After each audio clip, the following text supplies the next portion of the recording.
The halls of Congress recently bore witness to a profound ideological collision that cuts to the very heart of American democratic governance and the sanctity of the press. Representative Doris Matsui engaged in a rigorous interrogation of FCC Commissioner Brendan Carr, transforming a standard oversight hearing into a pivotal debate on executive overreach. At the center of this dispute lies the precarious balance between regulatory authority and the constitutional protections afforded by the First Amendment. The dialogue focused on whether the federal government possesses the legitimate power to weaponize broadcast licenses against perceived political bias. This confrontation underscores a deepening rift in Washington regarding how much influence bureaucratic agencies should exert over the editorial independence of local newsrooms. The friction intensified as Commissioner Carr invoked long-standing legal precedents that distinguish broadcast media from other forms of communication. He contended that because the electromagnetic spectrum is a finite public resource, those granted access must adhere to specific obligations. This perspective views the airwaves not as a private playground, but as a public trust that requires oversight to ensure diversity of thought. From this viewpoint, the FCC acts as a steward of the public interest, tasked with preventing the deliberate distortion of facts. However, this interpretation of regulatory duty often clashes with the modern understanding of journalistic freedom. The debate suggests that the definition of the public interest has become a battlefield for competing political visions. Representative Matsui expressed a sharp skepticism toward this expansive view of government intervention, framing it as a direct threat to dissent. She argued that granting a federal agency the power to adjudicate truth inevitably leads to the suppression of unpopular or critical voices. Her line of questioning highlighted a chilling prospect where the threat of license revocation serves as a leash on investigative journalism. In her view, the criteria used to define news distortion are dangerously subjective and prone to manipulation by those in power. This skepticism reflects a broader concern that the tools intended to protect the public are being repurposed for partisan retribution. The exchange laid bare the inherent dangers of allowing any administration to decide what constitutes acceptable political discourse. Commissioner Carr remained steadfast, pointing towards Supreme Court rulings that have historically granted the FCC a unique set of regulatory levers.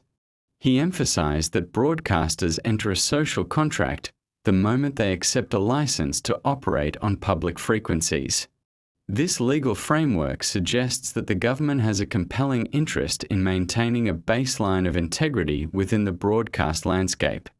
Yet, the application of these rules in an era of hyperpolarization introduces complexities that the original architects of these laws might not have foreseen. The tension between Carr and Matsui illustrates the difficulty of applying 20th century regulations to a modern, fragmented media environment. Both participants seem to recognize that the outcome of this debate will define the future of American media. The discussion eventually pivoted toward the broader implications of editorial control and the independence of news organizations across the country. If the FCC were to adopt a more aggressive posture in policing content, the ripple effects would be felt in every local market.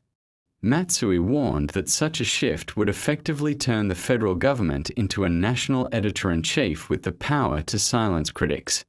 This fear is not merely theoretical, as the history of global media shows how licensing can be used to stifle democratic accountability. The debate serves as a stark reminder that the independence of the press is often only as strong as the restraint shown by regulators. As the hearing progressed, it became clear that the fundamental disagreement was over the nature of freedom itself.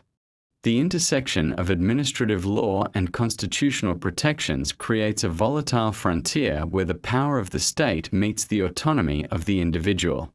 In the American legal tradition, the First Amendment stands as a formidable barrier against government intrusion into the realm of editorial judgment and private expression.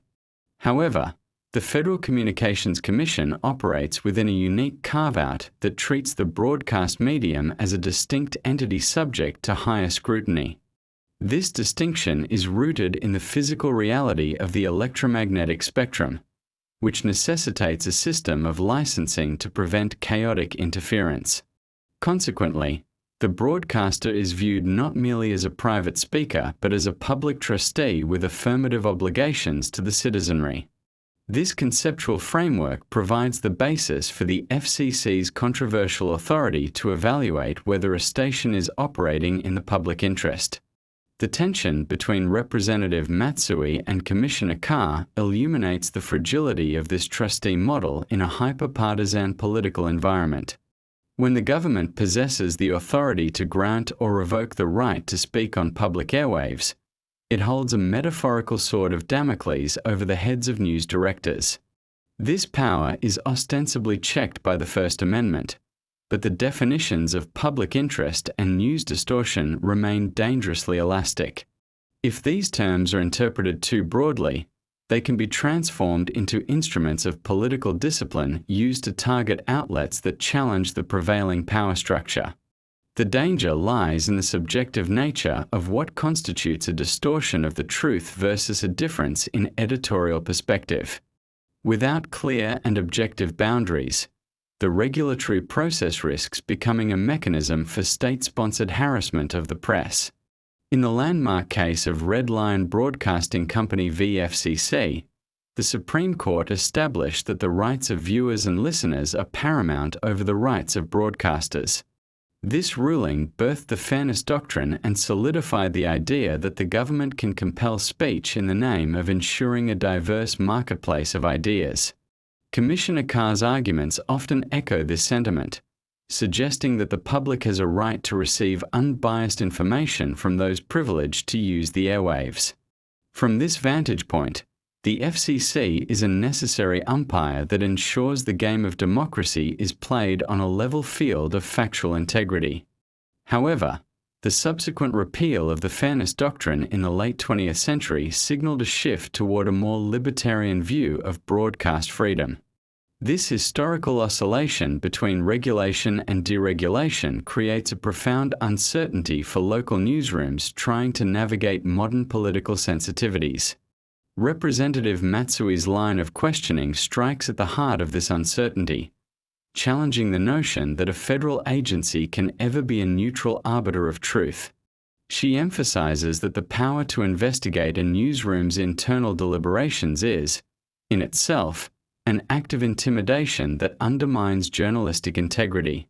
When a government body demands to see the drafts and emails of reporters to determine intent, it violates the sanctity of the editorial process. This type of oversight creates an environment where journalists may feel pressured to avoid tough stories to minimize the risk of a costly and reputation-damaging investigation. The result is a watered-down version of the news that serves the interests of the powerful rather than the needs of the public. Matsui argues that the ultimate remedy for bad speech is more speech, not a government-enforced silence or a mandated narrative. The debate also reflects a deeper concern regarding the professionalization of bureaucracy and the rise of the administrative state. Critics of the FCC's expansive powers argue that unelected officials should not have the final say on the legitimacy of a news organization's output. This skepticism is fueled by the perception that regulatory agencies are susceptible to the political whims of the executive branch. If an administration can signal to the FCC which broadcasters are considered enemies of the people, the licensing process becomes a political weapon. This scenario represents the exact type of tyranny that the framers of the Constitution sought to prevent through the separation of powers and the Bill of Rights. The clash in the hearing room was not just about policy. It was a struggle over the very soul of American institutional independence. Furthermore, the technological landscape of the 21st century has fundamentally altered the premises upon which the scarcity doctrine was built. Today, the average citizen has access to an infinite array of information sources through the internet, cable, and satellite, most of which are beyond the FCC's content jurisdiction. This abundance of information makes the argument for heavy-handed regulation of broadcast news seem increasingly out of touch with modern reality. If the public interest is served by a diversity of voices, then the explosion of digital media has already achieved what the FCC's regulations originally intended. Continuing to apply rigid, content-based standards to local broadcasters while ignoring the chaos of the Internet creates a regulatory imbalance.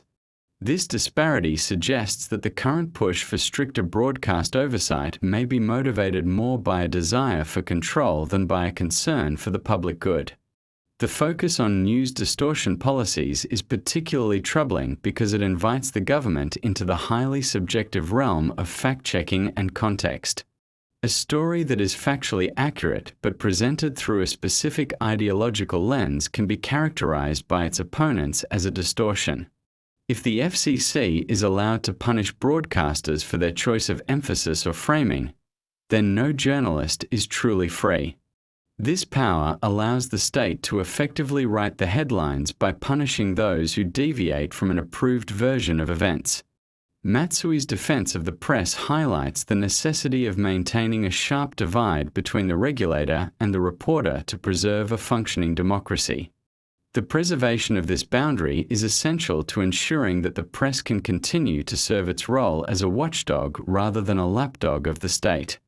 The constitutional landscape of American media is defined by a striking paradox that creates a dual-track system for freedom of expression. In the realm of the written word, the Supreme Court's decision in Miami Herald Publishing Company v. Tornillo established an almost impenetrable fortress for editorial autonomy. This landmark ruling affirmed that the government cannot compel a newspaper to print content, even in the interest of fairness or balance. The court recognized that any state-mandated right of reply would inevitably lead to a form of government-induced self-censorship. By contrast, the broadcast industry remains subject to a different set of rules rooted in the era of physical resource scarcity. This legal divide creates a situation where a journalist's rights depend entirely on the medium through which they communicate with the public. Commissioner Carr's arguments are firmly anchored in the tradition of the scarcity doctrine, which posits that the public owns the airwaves. Under this philosophy, the Federal Communications Commission acts as a guardian, ensuring that those granted a slice of the spectrum do not abuse their position. The logic suggests that since broadcast frequencies are a finite resource, the government has a compelling interest in ensuring they serve the broader good. This justifies the existence of public interest obligations that would be considered unconstitutional if applied to a website or a printing press. However, the rise of the Internet has fundamentally challenged the factual basis of this scarcity. When thousands of digital channels are available to every citizen, the argument for special regulation of broadcast stations becomes increasingly difficult to sustain. Representative Matsui's interrogation of Carr highlights the grave danger that this lingering regulatory power poses to the independence of the Fourth Estate. She argues that the power to oversee news distortion is functionally equivalent to the power to dictate political narratives. When a government agency investigates a newsroom, it doesn't just look for facts. It probes the motivations, biases, and internal discussions of reporters.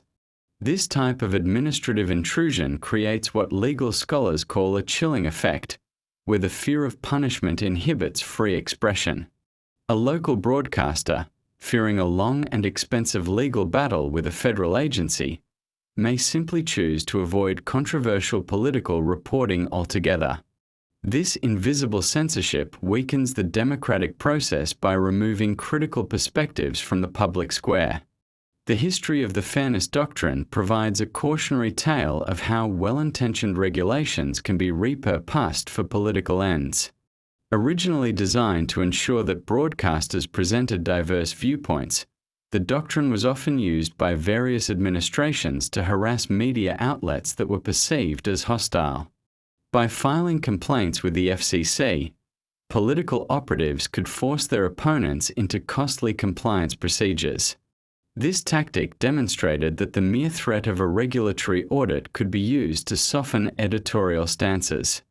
Although the Fairness Doctrine was repealed in 1987, the current debate over news distortion policies suggests a desire to revive its spirit under a different name.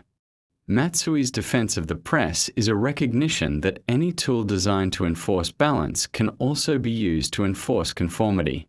Furthermore, the operational vulnerability of local newsrooms makes them particularly susceptible to federal pressure compared to national media conglomerates.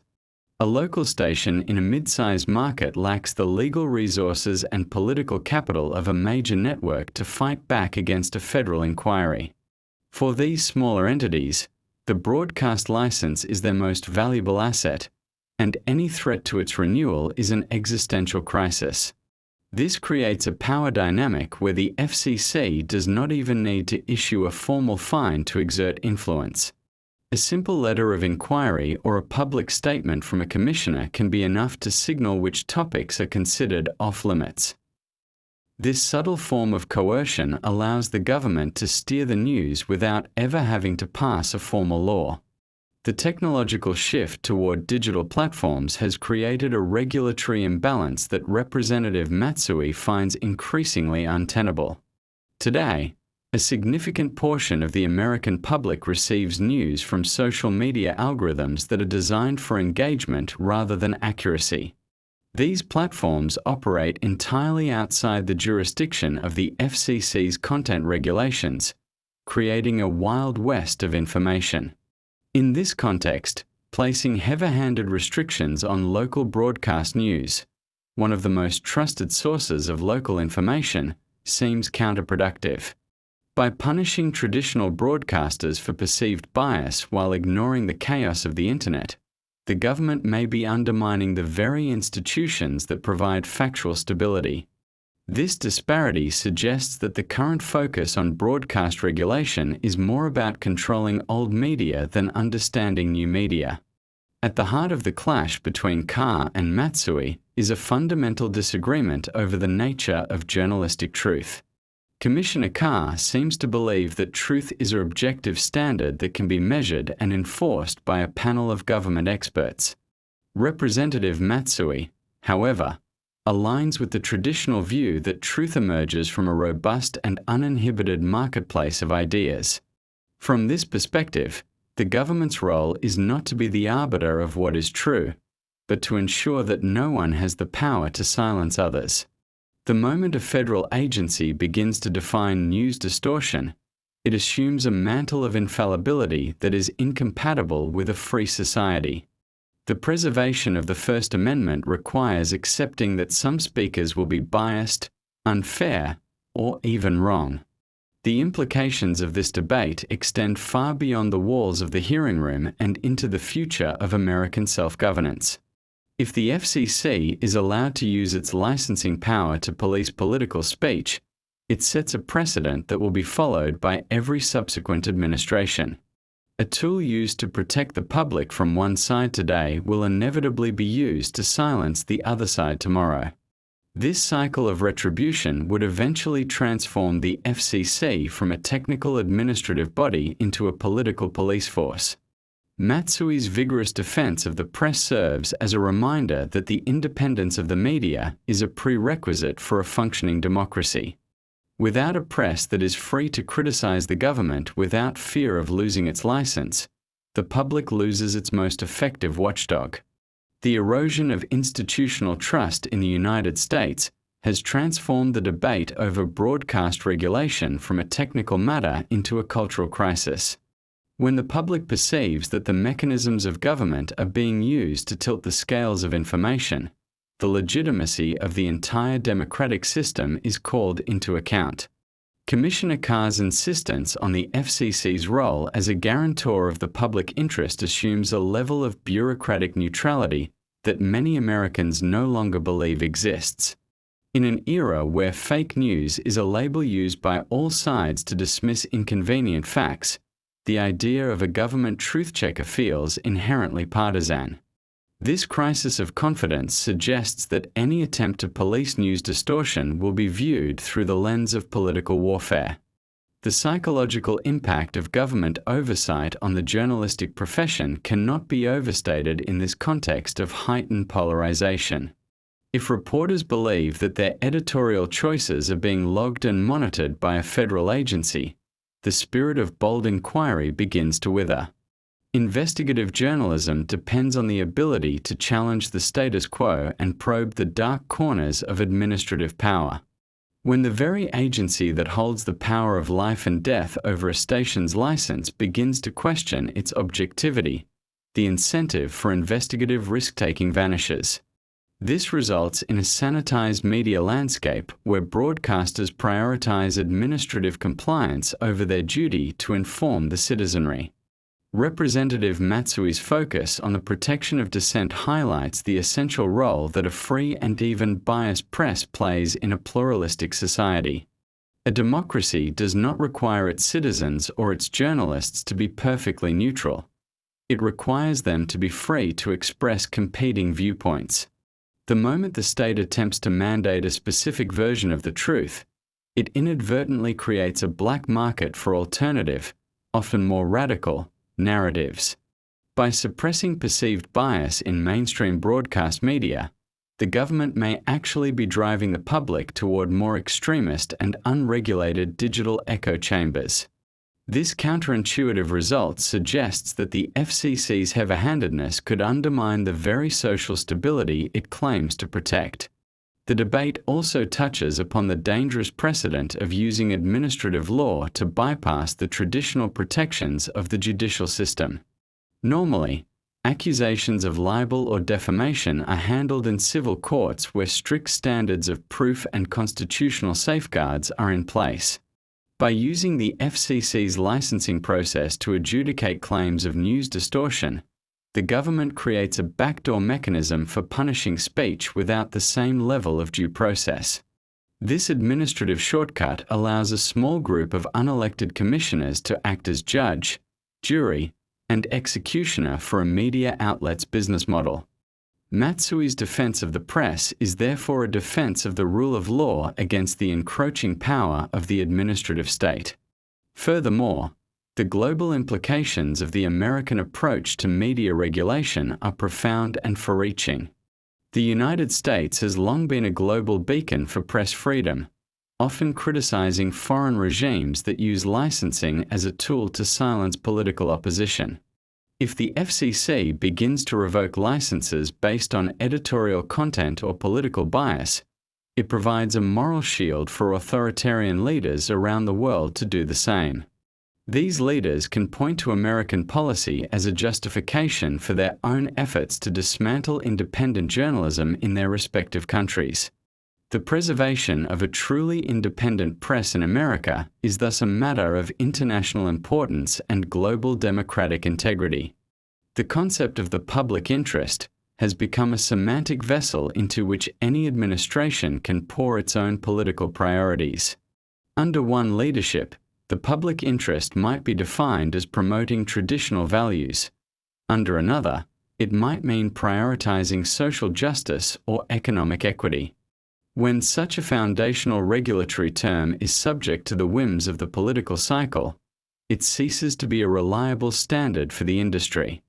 Broadcasters are left guessing which way the political wind is blowing, leading to a state of permanent editorial instability. This uncertainty is the antithesis of the stable environment required for a free press to flourish and fulfill its role as a watchdog. As Commissioner Carr and Representative Matsui continued their exchange, the fundamental question emerged: who is the ultimate owner of the truth in a free society? If the answer is the government, then the First Amendment is merely a suggestion that can be ignored in times of perceived crisis. If the answer is the people, then the government must step back and allow the messy, often biased, and always loud process of free debate to play out. The struggle witnessed in the halls of Congress was not just about the FCC. It was a struggle to reaffirm the principle that the government should fear the press, not the other way around. The outcome of this confrontation will signal whether America remains committed to its founding ideals, or if it is ready to embrace a more controlled and managed form of democracy. The social contract between broadcasters and the state is currently being renegotiated under the intense pressure of the digital revolution and political factionalism. While the airwaves are public, the thoughts, interpretations, and editorial judgments of those who use them must remain private and protected. To merge the two is to invite the state into the very mind of the journalist, a boundary that must never be breached. Representative Matsui's interrogation serves as a vital reminder that the most dangerous distortion of all is the one imposed by the state in the name of the truth. As the hearing concluded, the tension remained unresolved, leaving the future of American broadcast independence hanging in a delicate balance. The culmination of the dialogue between Representative Matsui and Commissioner Carr serves as a definitive case study in the modern struggle for the soul of the American media landscape. This confrontation was never merely about the technicalities of broadcast licensing or the nuances of specific FCC regulations regarding news distortion. Instead, it was a fundamental clash between two irreconcilable visions of how a democratic society should manage the flow of information. One vision emphasizes the necessity of a central authority to maintain a baseline of factual integrity and public accountability. The other vision posits that the only true safeguard for democracy is the absolute and unencumbered freedom of the press to operate without government oversight. The persistent friction between these two ideologies reveals a profound anxiety about the stability of the American information ecosystem in an age of fragmentation. If the public interest standard continues to be interpreted through a partisan lens, the very concept of a neutral regulator becomes a relic of the past. The danger is that the FCC could evolve into a political prize, with each new administration using its power to reward friends and punish enemies. This cycle of retribution would eventually hollow out the independence of local broadcasters, turning them into mere echoes of the prevailing political winds in Washington. Matsui's defense of the press is a call to break this cycle before it becomes an irreversible feature of American governance. Moving forward, the challenge for policymakers will be to reconcile the legacy of broadcast regulation with the realities of a digital-first world. The scarcity doctrine, which once provided a solid legal foundation for government intervention, is increasingly difficult to justify in an era of infinite digital abundance. If the government cannot regulate the content of internet platforms, it becomes fundamentally unfair and illogical to impose strict content-based standards on traditional broadcasters. This regulatory imbalance not only hurts local stations but also fails to address the actual sources of modern disinformation. A more coherent approach would recognize that the best defense against falsehood is a diverse, independent, and vibrant media sector that is not beholden to state approval. The preservation of the First Amendment in the 21st century requires a renewed commitment to the principle that editorial decisions belong exclusively to the newsroom. Government officials, regardless of their intentions, lack the competence and the constitutional authority to act as the nation's editors-in-chief. Any policy that allows a federal agency to investigate the intent behind a news story is a policy that invites tyranny into the heart of the democratic process. The independence of the Fourth Estate is not a luxury. It is a structural necessity that ensures those in power are held accountable to the people. Without a press that is free to be biased, messy, and critical, the public loses its most vital shield against the abuse of power. As the echoes of this hearing fade, the questions raised by Representative Matsui and Commissioner Carr will continue to resonate in the halls of power and the courtrooms of the nation. The outcome of this debate will define the boundaries of free speech for generations to come, determining whether the American press remains a watchdog or becomes a tool of the state. It is a reminder that liberty is not a static condition but a constant struggle that requires vigilance against the quiet encroachment of administrative overreach. The ultimate guarantor of a free society is not a government agency, but a citizenry that is well informed by a press that fears no one. This commitment to an open and uninhibited marketplace of ideas remains the most durable foundation for the American experiment.